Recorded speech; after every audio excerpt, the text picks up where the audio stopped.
Gagawa tayo ng no oven pandesal.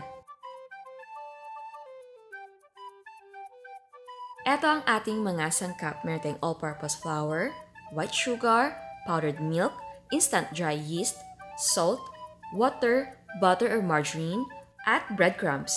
Ang unang gagawin natin, in a bowl, combine all-purpose flour, yeast, salt, white sugar, powdered milk, and water.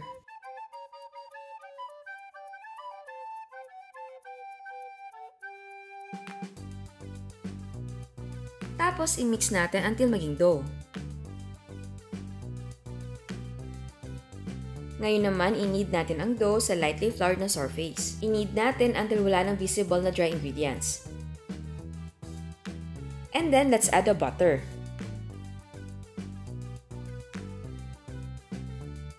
At ipagpatuloy ang pag-knead until maging smooth and shiny ang ating dough.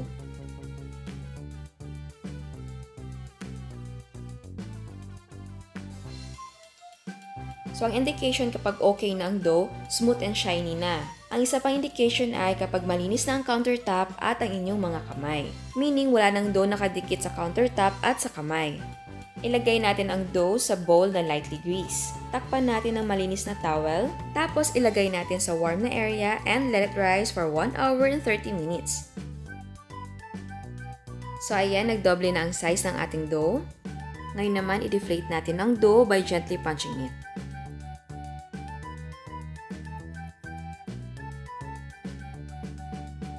And then, ilipat natin sa countertop ang ating dough. Stretch natin ng konti para maging square.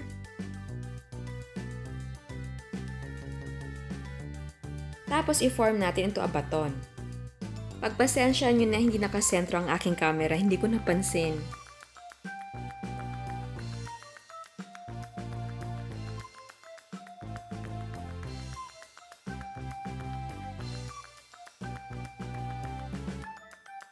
Tapos, i-cover natin ng generous amount ng breadcrumbs ang ating baton.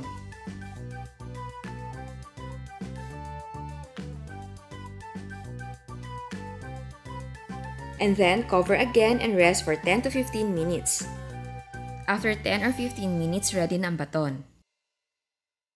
I-cut natin ang dough into pandesal pieces. Pwede mo i-cut into 12 to 15 pieces. So, pwedeng malalaki or maliliit.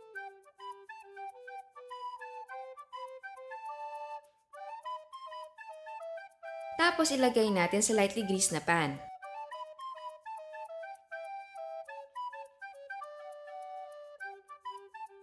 And then, sprinkle more breadcrumbs.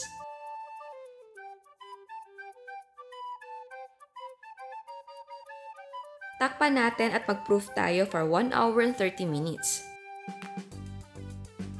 Sa last 10 minutes ng proofing natin, mag-preheat tayo ng malaking kaldero or kawa over high heat. Yes, malaking kaldero or malaking kawa ang gagamitin natin dahil hindi tayo gagamit ng oven. But yes, pwedeng i-bake ang recipe ng pandesal natin sa oven. Kung napapansin nyo, inilipat ko ang ating mga pandesal sa rectangle na cake pan para kasya lahat ng pandesal cuts natin. Dahil dun sa round na cake pan, hindi kasya yung ating pandesal cut. Dahil ayaw ko na twice tayo magsasalang, sayang yung gas. Kaya sa malaking kawa din tayo magluluto. Kapag mainit na, maglagay tayo ng wire rack sa loob. Mag-ingat dahil mainit ang ating kawa. Tapos ipatong natin ang ating pan. Takpan at lutuin natin for 15 to 20 minutes over medium heat.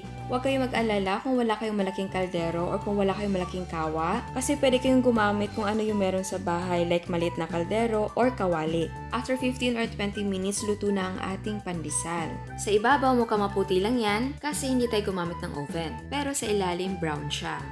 So, ipapa-cool down na natin yung ating pandesal bago natin kainin. But yes, pwede nang kainin kung gusto nyo na super init. At pagpasensyahan nyo na ang shape ng ating pandesal, hindi ako expert sa pag-cut nito.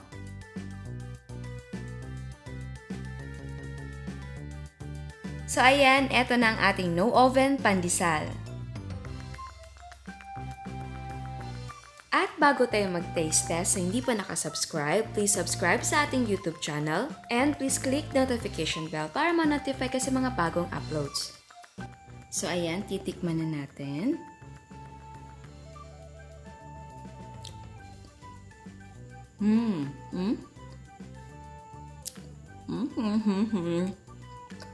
May pandesal na tayo.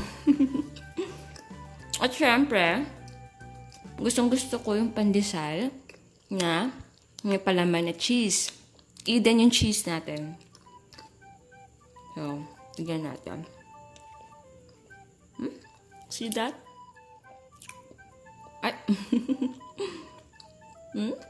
Wala tayong oven, pero nakagawa tayo ng pandesal. Diba? So, kung gusto nyo gumawa, feel nyo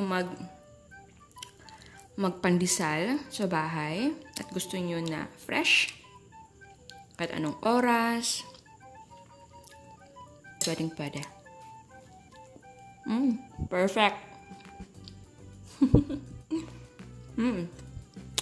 Actually, this is my second time to make bread.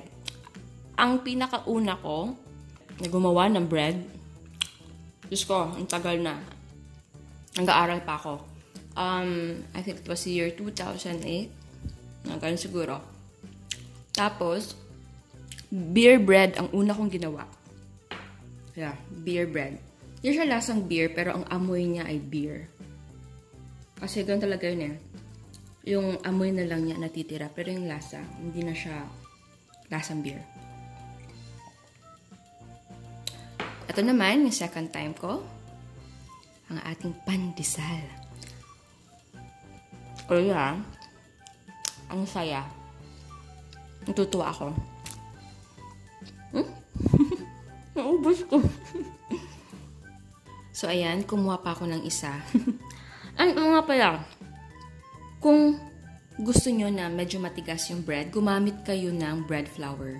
Kasi yung gamit ko, all-purpose flour, which is, gusto ko kasi yung bread ko, or yung tinapay ko, malambot. Ayaw ko nung matigas na bread. Ang lambot talaga ng bread natin at gustong-gusto ko yung ginawa nating pandesal ngayon. So yes, kung gusto nyo talaga yung pandesal na pandesal talaga yung dating na may pagka matigas, bread flour ang gamitin, 2 cups, or pwedeng 1 cup bread flour and 1 cup ng all-purpose flour. Ito naman kasi malambot. So baka ayaw nyo ng malambot. So yeah, may option kayo. So yan, sana nagustuhan nyo. Thank you! At eto ang mga prices ng ating mga sangkap. Ang total cost ay 39 pesos and 81 cents. At bago ako magpaalam, meron tayo another dose of inspiration. Eto ang mga ground float ni Miss Ruby.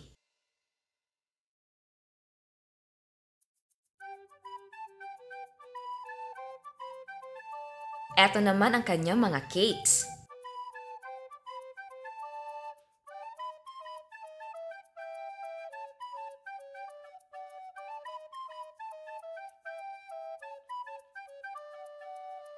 Eto ang mga donuts ni Miss Krisha.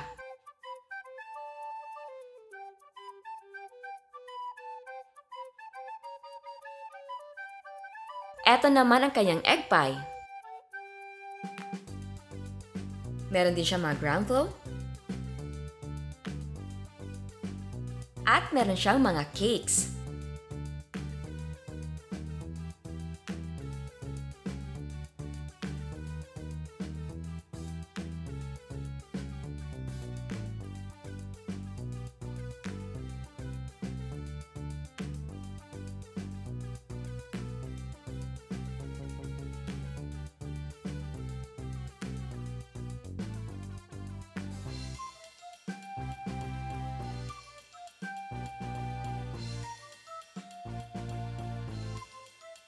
Eto naman ang costaron ni Miss Ling.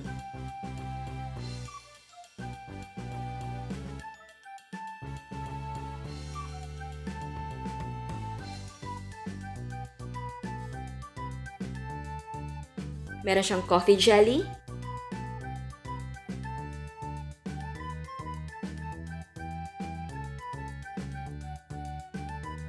Oreo mousse. Leche flan,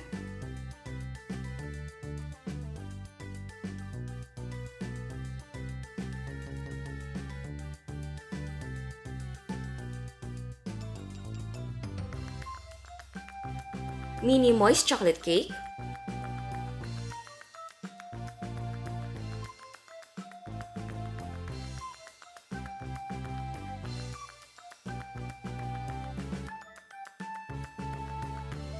Grumbles,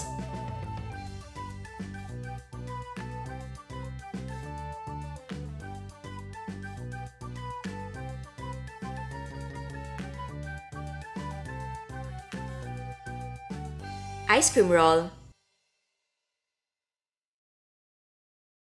at mga ground floats.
Salamat sa mga photos sa pinapadala ninyo. Ang gaganda ng mga gawa ninyo, napaka-creative talaga. At syempre, mas natutuwa ako dahil marami sa inyo ay negosyante na. At para sa dagdag na recipe, sa hindi pa nakasubscribe, please subscribe sa ating YouTube channel. And please click notification bell para ma-notify ka sa mga bagong uploads. And please don't forget to like our Facebook page and follow us on Instagram. Thank you!